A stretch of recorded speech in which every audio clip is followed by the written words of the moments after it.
잘 지내셨습니까? 한 주간 동안. 예, 인사하십시다. 옆에 분들하고. 반갑습니다. 은혜 많이 받으세요. 같은 교회 다녀도 모르시는 분들이 꽤 있을 겁니다. 교회 생활 아주 기관 활동 잘하지 않으면 옆에 앉은 분들이 낯설은 분들이면 더 반갑게 인사를 하셔야 됩니다. 되게 반갑습니다. 다시 한번.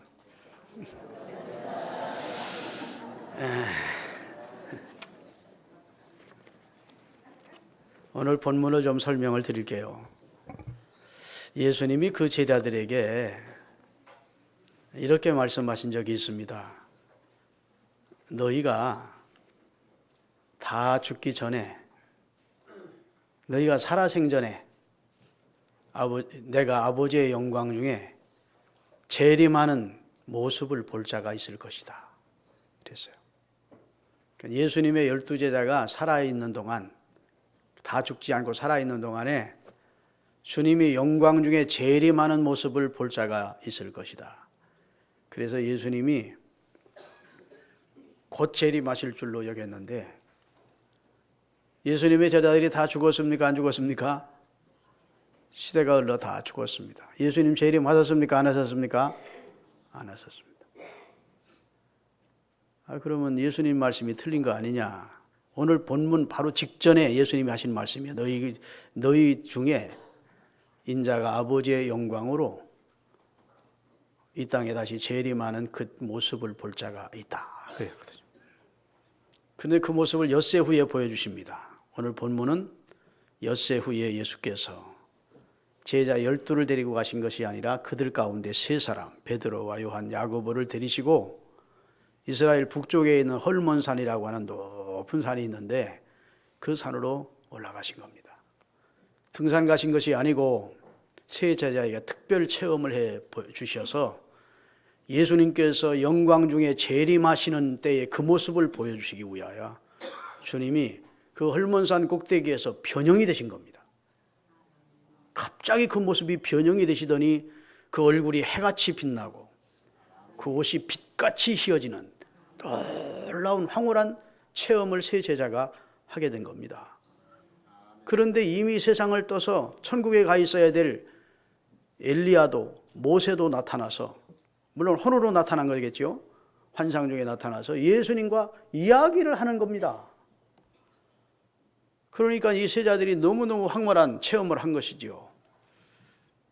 그래서 이 황홀한 체험을 한 제자 가운데 베드로가 주님 여기 있는 게 좋습니다. 산 밑에 내려가 봐야 맨날 싸우고 찢고 그러고 미워하고 질투하고 하는 세상에 내려가지 말고 여기다 초막셋을 짓고 여기서 살았으면 좋겠습니다.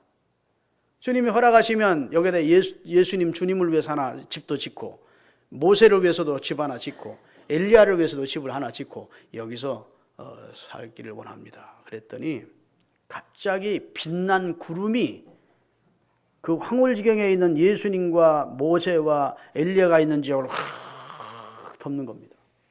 그러더니 구름 속에서 소리가 나기를 이는 내 사랑하는 아들이요 내 기뻐하는 자니 너희는 예수님의 말씀만 들어라.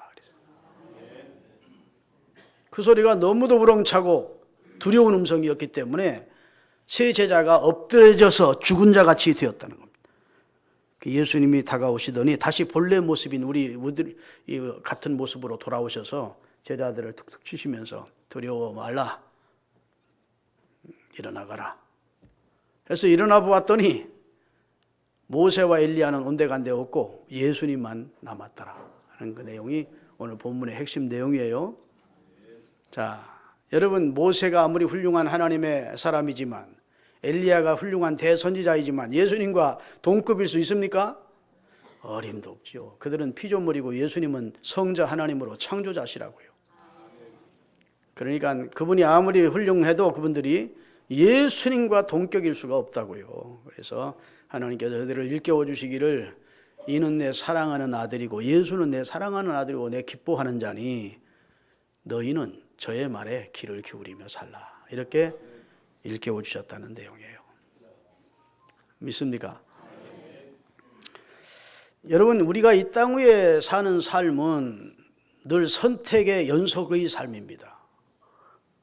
부단히 선택해야 되는 그런 선택의 기로에 우리가 설 때가 많이 있다고요. 그런데 우리가 그 선택을 할 때 대부분은 자기 경험에 의지해서 혹은 자기 이익을 추구하면서 선택을 합니다. 또 자기가 알고 있는 상식과 지식이라, 그 다음에 내가 선택하기가 참 곤란한 입장이면 주변 사람들의 조언을 들어가면서 이제 선택을 하는 겁니다. 그런데 성경은 그렇게 선택하거나 그렇게 행동을 결정하면 안 된다는 겁니다. 할렐루야. 위에서 들리는 하나님의 말씀에 귀를 기울여야 된다는 겁니다. 하나님께서 성령으로 감동해서 주신 하나님의 말씀인 성경의 기준에서 선택해야 된다는 겁니다. 할렐루야. 그가 그의 영으로 보내신 성령의 감동을 따라 선택을 해야 된다는 것입니다. 내 지식이나 내 경험이나 내 이익을 쫓아서 주변 사람들의 어드바이스를 받아가면서 선택을 하면 결국은 그 선택은 실패할 수밖에 없고 내게 행복을 줄 수 없다는 것입니다. 그러기에 너희는 저의 말에 귀를 기울이며 살라고 주님께서 우리에게 일깨워 주신 줄로 믿습니다. 사람은 살아가면서 사실은 선택의 기로에 계속 서죠. 차라리 어렸을 때에는 선택을 안 합니다. 부모님들이 다 선택해 주는 거예요. 옷도 부모님들이 선택해 주고 학교도 부모님들이 선택해 주고. 근데 성인이 되면 스스로 자기가 선택해야 되는 그런 자리에 서게 되고, 또 성인 스스로는 선택할 수 있는 그런 입장에 있는 사람이 이제 성인이라고 할 수 있습니다. 배우자를 선택하기도 하고 해야 되고, 그다음에 직업을 선택하기도 하고 사업을 선택하기도 하고, 사회를 살면서 내가 이 모임에 들 것인가 말 것인가, 사회생활에 우리가 수많은 선택의 기로에 서게 되는 것입니다. 근데 이 선택 중에 어느 것 하나도 중요하지 않은 게 없다고요. 옛날 광고 가운데 순간의 선택이 10년을 좌우합니다, 그런 광고가 있었어요. 근데 사실은 순간의 선택이 10년만 좌우하는 것이 아니라 그 사람의 일생과 운명을 좌우하는 선택이 많이 있습니다. 그렇죠? 그렇기 때문에 선택을 할 때에는 사실은 하나님의 은혜를 힘입고 기도하고, 하나님이라면 이런 상황에서 어떻게 선택을 하셨을까를 성도는 생각하고 판단하고 선택을 해야 되는 겁니다. 아멘. 왜냐하면 내 선택이 내 일생을 행복하게 할 수도 있고, 복되고 승리의 삶으로 명예롭게 할 수도 있고, 내가 지금 선택한 선택이 잘못되면 명예도, 물질적인 손실도, 건강도 다 잃게 되고, 손에 말할 수 없는 손실과 불행을 가져올 수도 있기 때문에 우리가 어떤 선택의 기로에 서게 될 때에는 사실은 그리스도인은 기도해야 합니다.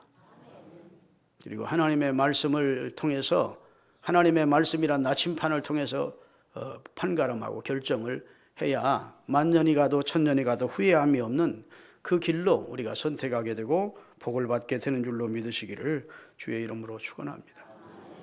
우리가 선택을 바로 하고자 하지만 사실은 우리 인간이 병든 상태라고요. 영적으로 보면 우리는 한 치의 앞도 내다볼 수 없는 존재들입니다. 아무리 그가 대통령이고 뭐 장관이고 국회의원이고 해도 누구도 사람은 한 치의 앞을 못 봅니다. 그렇죠?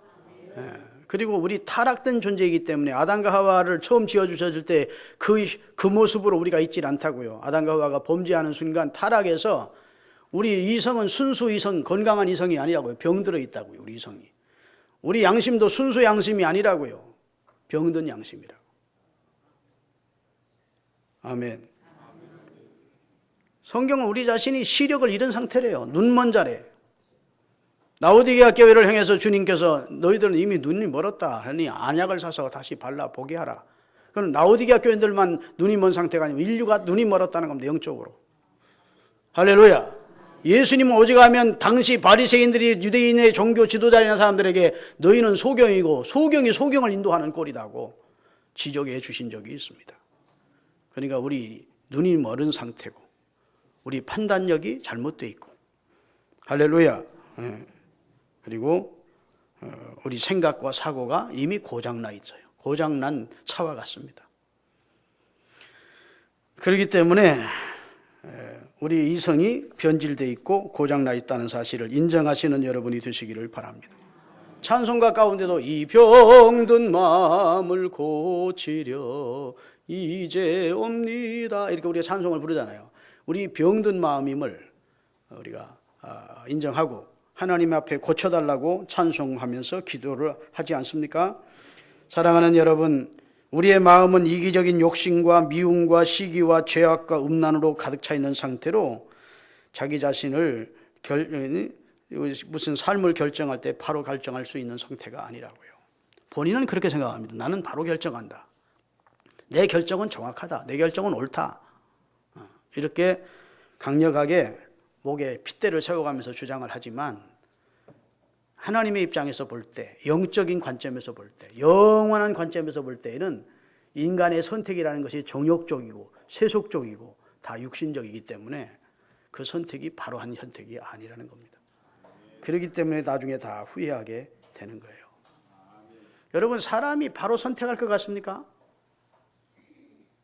예수님 당시에 이스라엘 백성들이 예수님을 선택할 것이냐 바라바를 선택할 것이냐는 기로에 섭니다. 빌라도가 저들에게 선택권을 줍니다. 자, 6월절이 되면 한 사람을 석방하는 제도가 있는데 내가 예수를 내주랴 바라바를 내주랴 했더니 세상에 흉악한 범죄자인 살인자인 바라바를 살리라고 흠 없었고 죄 없으신 예수님을 죽이라고 선택한 자들이 이스라엘이에요. 아시죠? 여러분, 빌라도가 재판을 해서 예수가 죄 없는 자임을 알았습니다. 그럼에도 불구하고 자기 정치 생명을 위하여 유대인들의 반란이 일어날까 두려워서 예수를 죽이라고 허락해 준 자가 빌라도입니다. 빌라도도 선택을 잘못한 것이고 이스라엘도 선택을 잘못한 거예요. 긍정하시면 아멘. 여러분, 다윗 시대에 다윗을 선택하지 않고 이스라엘 백성의 대다수가 누구를 선택합니까? 그 아들 반역자 압살롬을 선택합니다. 압살롬에게 다 마음을 도둑질하게. 그래가지고 아버지를 거역하고 아버지를 죽이려고 쿠데타를 일으킨 압살롬의 편에 섰던 자들이 이스라엘이라고요. 여러분, 하나님의 신실한 종 모세 편에 서지 않고 당을 지어 하나님의 사람을 대적한 고라 편에 선 당을 짓는 무리들이 있었다고요. 그렇죠? 솔로몬의 아들 르호보암이 정통성이 있는 나라인데 이스라엘 11지파가 반역자인 여로보암을 추구하면서 북왕국 이스라엘을 세웠다고요. 여러분, 엘리사 시대 때에는 이스라엘 그 많은 백성 가운데 7,000명만 하나님을 선택했고 나머지는 다 바알과 아사랴 목사는 이세벨과 아합을 쫓았다고요. 이해되십니까? 네. 그게 인간은 잘못 선택한다고요.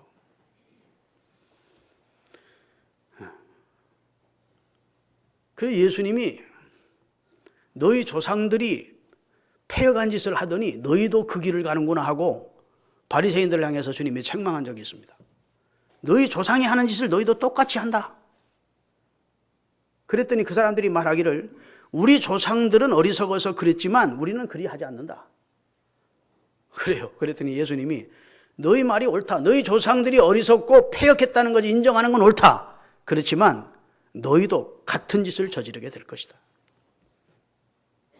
그들은 어떤 짓을 저지릅니까? 죄 없으신 하나님의 아들을 십자가에 매달아 죽이는 더 패역한 짓을 범하게 된다고요. 따라합시다. 두더지는 흙을 먹고 사는데 두더지 새끼는 뭘 먹고 살아요? 흙 먹고 살아요. 물고기는 물을 마시고 사는데 물고기 새끼도 똑같이 물 마시고 사는 거예요. 그 애비가 하는 짓을 그 자식이 하는 거예요. 우리가 고려시대나 조선시대나 이렇게 보면 드라마 같은 걸 보면 옛날이나 지금이나 하는 짓이 똑같지 않습니까? 그거 안 느낍니까? 야, 그때도 간신배가 있었고 그때도 파당이 있었고 그때도 정쟁이 심했고 인간은 도무지 변치 않는구나. 변하지 않아요. 사실은 더 악해져 가고 있습니다. 더 폐역해져 가고 더 황폐해져 가고 있는 게 인간의 심성이고 영혼이에요. 그런 우리가 지식이 고도로 발달했고 과학이 고도로 발전했고 그 다음에 여러 가지 모양으로 지금 찬란한 문화를 꽃피우며 사니까 우리가 지금 바로 선택하겠지? 교만입니다. 우리 인간의 선택은 계속해서 정욕적이고 세속적이고 그리고 육신적이에요. 하나님의 입장에서 보면 어리석은 선택을 인생을 하면서 사는 겁니다. 그걸 인정하시는 여러분이 되시기를 주의 이름으로 축원합니다. 내가 말씀 벗어나서 하는 모든 행위는 사실은 내가 볼 때 정당하고 옳다고 느낄 뿐이지 사실은 정당한 게 아니고 옳은 게 아니라고요. 하나님의 입장에서 볼 때. 아멘. 그걸 인정할 때부터 그 사람은 소망이 있는 겁니다. 자기가 언제든지 자기는 잘못 선택할 수밖에 없는 어리석은 존재이고 무지한 존재이고 무력한 존재이라는 사실을 하나님 앞에 겸손히 인정할 때 그는 하나님의 도우심을 기도로 구할 것이고, 할렐루야, 하나님의 말씀을 귀 기울여 듣고 그 말씀을 신비에 새길 것이고, 그리고 하나님의 말씀대로 혹은 위에서 들리는 주님의 음성과 성령의 감동을 따라 행동하기 때문에 그 사람은 실수할 확률이 적어지는 거예요. 그런데 나는 성령의 도움 없어도 하나님의 말씀 아니래도 나는 언제든지 바른 선택을 할 수 있고 바른 결정을 할 수 있다고 생각하는 인간의 교만이 점점 인간의 삶을 지금 멸망으로 몰아가고 있는 겁니다. 여러분, 지금 이 시대가 참 심각한 시대입니다. 복음에 대해서 하나님의 말씀에서 냉소적인 기류가 가득합니다. 그래 안 그래요? 이 시대에 무슨 하나님의 말씀, 하나님 웃기네. 이게 아주 팽배해 있다고요. 인간이 과학이 고도로 발전돼 있고 인간이 달나라를 왔다 갔다 하는 시대에 핸드폰 하나 가지고 전 세계가 통화를 하는 시대에 무슨 하나님이 있느니 마느니 이런 얘기를 하면서 옛날 마치 창세기 시대 때 바벨탑을 쌓아놓고 한껏 교만했던 인간 군상이 지금 이 시대의 우리의 모습입니다. 그래요 안 그래요? 그렇다고요. 그런데 교회를 다니는 성도마저도 그 기류에 부응을 해서 신앙생활을 점점 태만하게 하고 점점 세속적으로 가까워지고 주님의 교회를 멀리하고 이런 그런 안타까운 사태가 일어나는 것은 너무도 영적인 큰 그 자신에게 손실이에요. 손해라고. 성경대로 되는 겁니다. 세상이 갈수록 폐역해지고 내가 다시 올 때 믿는 자를 보겠느냐 할 만큼 믿는 자 수가 점점 줄어들 것을 성경은 예언하고 있는데, 여러분, 태풍의 선부화가 떨어지듯 여러분의 신앙이 떨어지는 신앙이 아니라 주님을 앙망하고 성령의 도우심을 구하고 주님을 사랑하고 주님의 말씀을 여러분의 삶의 좌우명으로 삼고 사는 그런 신실한 그리스도인으로 남기를 주님이 원하실 줄로 믿습니다. 할렐루야. 그래서 성도는 위로부터 들리는 하나님의 말씀에 귀를 기울여야 된다고요. 여러분, 예수님이 시몬에게 나타나셨습니다.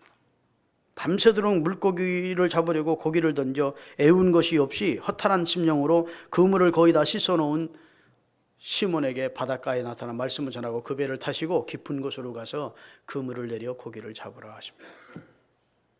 자, 이 시몬이 중요한 기로에 선 겁니다. 그렇죠? 자기 경험으로는 지금 이 시간에 그물을 내린들 잡혀요, 안 잡혀요? 자기 경험으로는 주님의 말씀이 노야, 엑스페야. 그 다음에 지금 피곤해.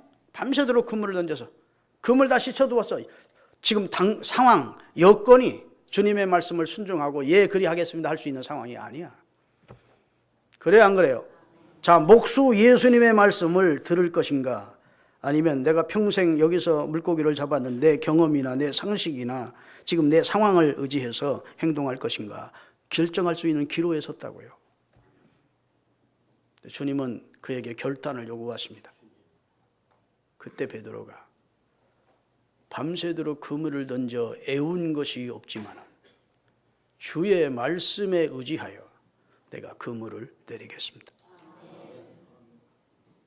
상황은 주님의 말씀을 순종할 수 있는 상황이 아니라는 겁니다. 여건이 지금 그런 상황이 아니라는 겁니다. 그래도 성자 하나님이심을 말씀 듣다가 그가 믿었기 때문에 주님의 말씀에 의지하여 내가 그물을 내리겠습니다.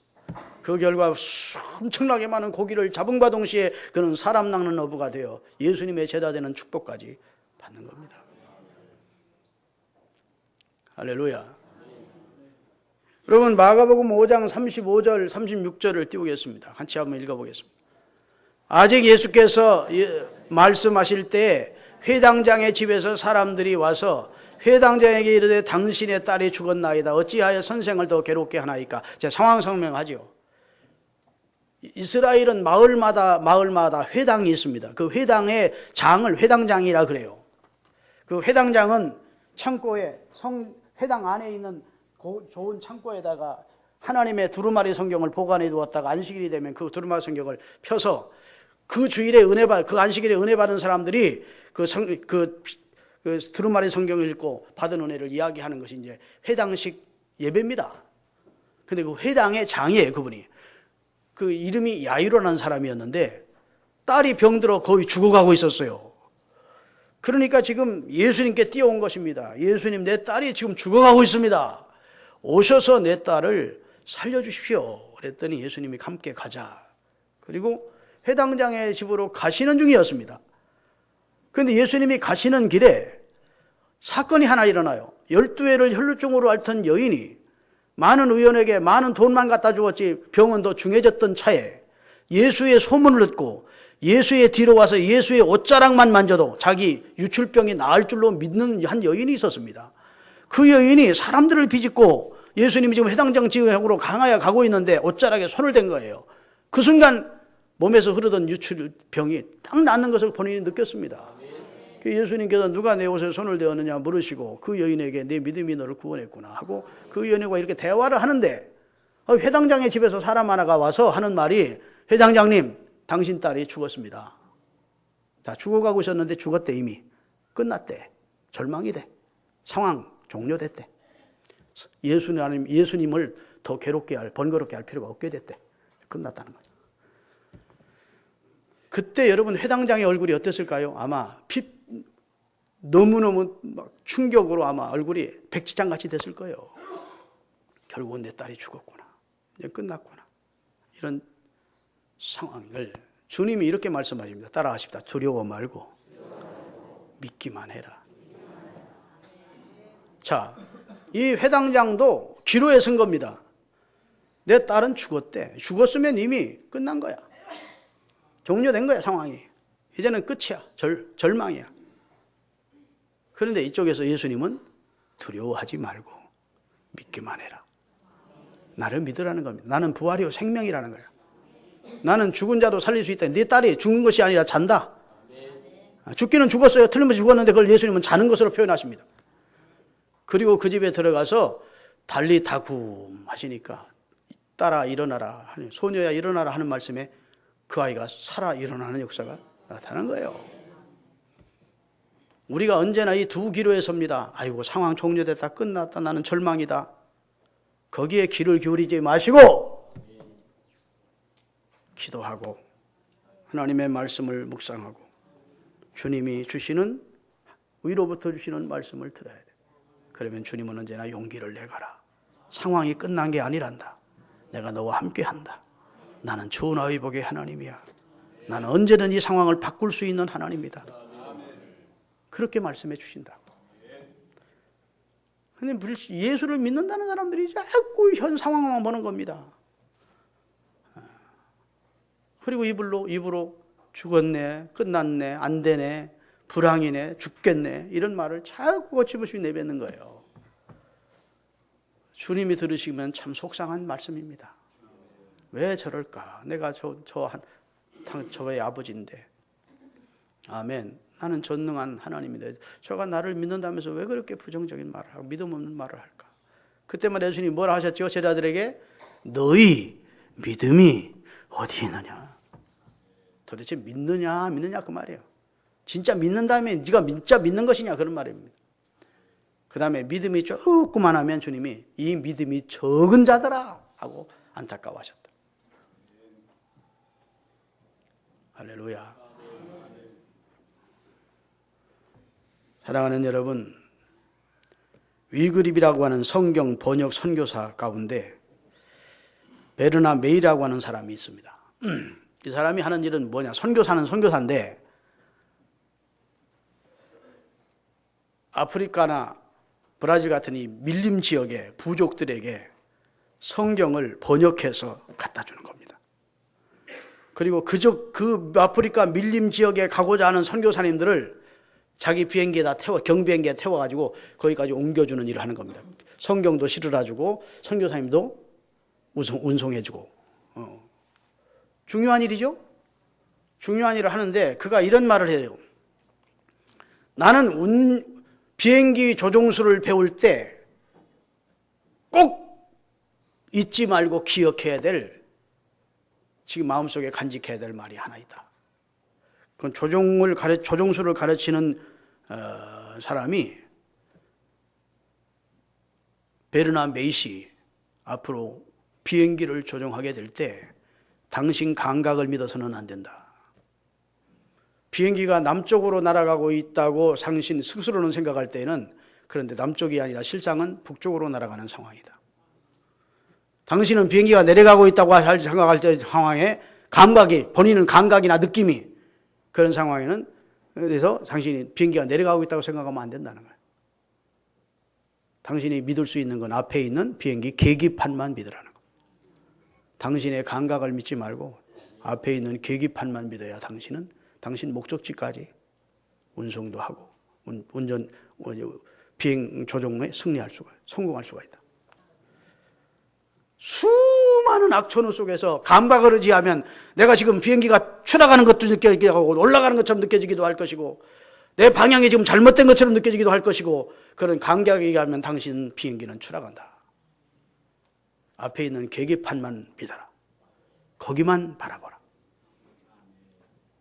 아멘. 여러분, 우리가 지금 처해 있는 상황도 내 감각에 의지해서, 내 경험에 의지해서, 내 이익에 의지해서 수많은 사람들이 결정을 하는데, 여러분, 위에서 주신 하나님의 말씀인 성경이란 계기판을 통해서 여러분의 행동을 결정하셔야 된다는 것이 오늘 메시지예요. 성경이 왜 중요합니까? 위에서 들리는 말씀을 기록한 것이 성경이기 때문에. 예수님이 왜 귀한 분입니까? 위에서 오신 분으로서 위에 있는 말씀을 우리에게 들려주신 분이기 때문에 예수님이 귀한 분이에요. 할렐루야. 여러분, 절대로 여러분의 감각을 의지해서 인생을 살지 않기를 주의 이름으로 축원합니다. 이 내용만 좀 드리고 말씀을 마치겠습니다.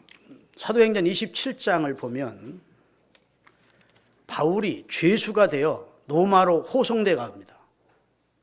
그때 바울을 호송해 가는 로마 장교가 누구냐면 율리오라고 하는 로마의 백부장입니다. 백부장은 100명의 부하를 거느린 고급 장교입니다. 100명의 부하들을 거느리고 유대에 있는 죄수들을 알렉산드리아호라는 배를 태워가지고 또 선장이 또 수많은 화물들을 싣고, 그리고 여기 세월호처럼 출항을 해서 미항이라는 곳에, 그레데 항구 미항이라는 곳에 정박을 했습니다.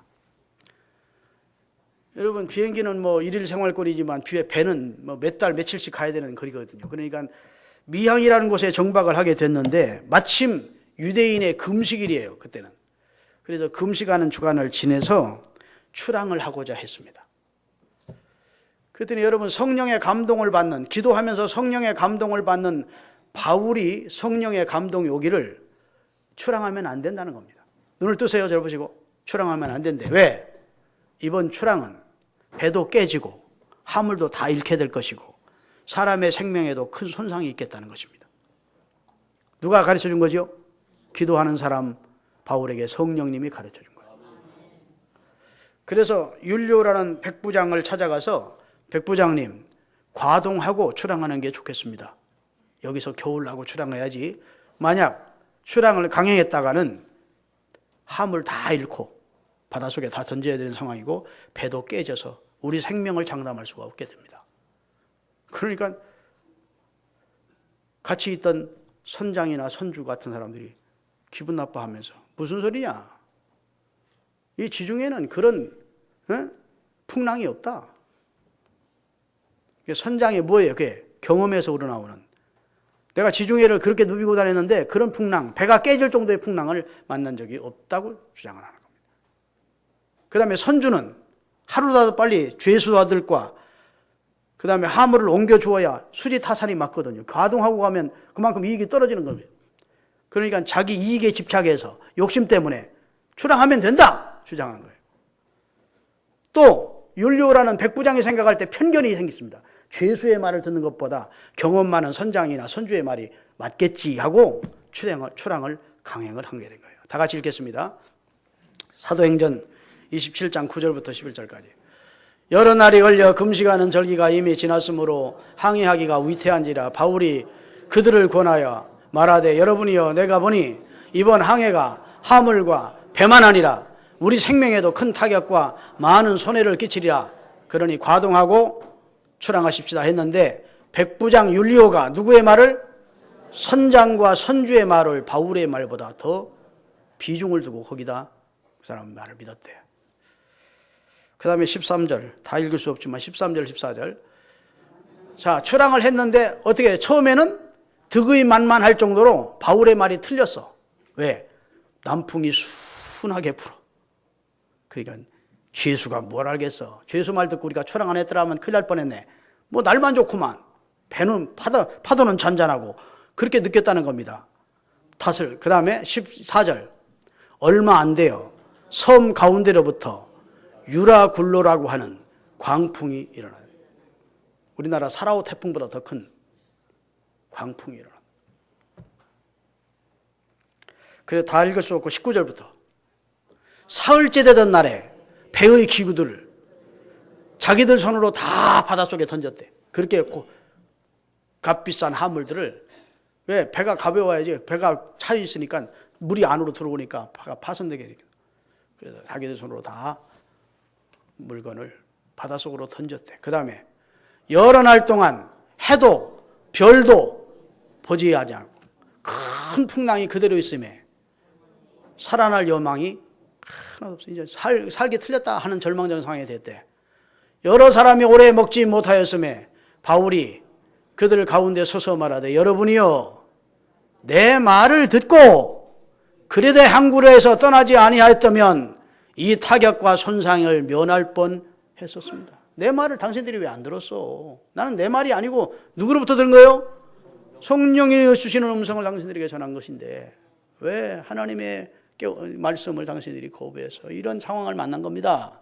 그래놓고 그 다음에 내가 너희를 권하노니 이제는 안심하세요. 너희 중에 아무도 사람이 죽는 생명에는 손상이 없겠고 오직 배뿐에 배만 깨질 겁니다. 한 섬에 갈려가지고 배는 깨지고 우리는 다 그 배에서 나와서 섬으로 들어가 구원을 받을 겁니다. 이렇게 일러준 겁니다. 그 다음에 그 내용을 내가 속한 바, 내가 섬기는 하나님이 사자가, 하나님의 천사가 지난밤에 내게 나타나서 말하기를 바울아 두려워 말라. 네가 로마 황제 가이사 앞에 내가 너를 세우겠고 아멘. 또 하나님께서 너와 함께 항해하는 이 276명의 생명을 너 때문에 다 살려줄 것이다.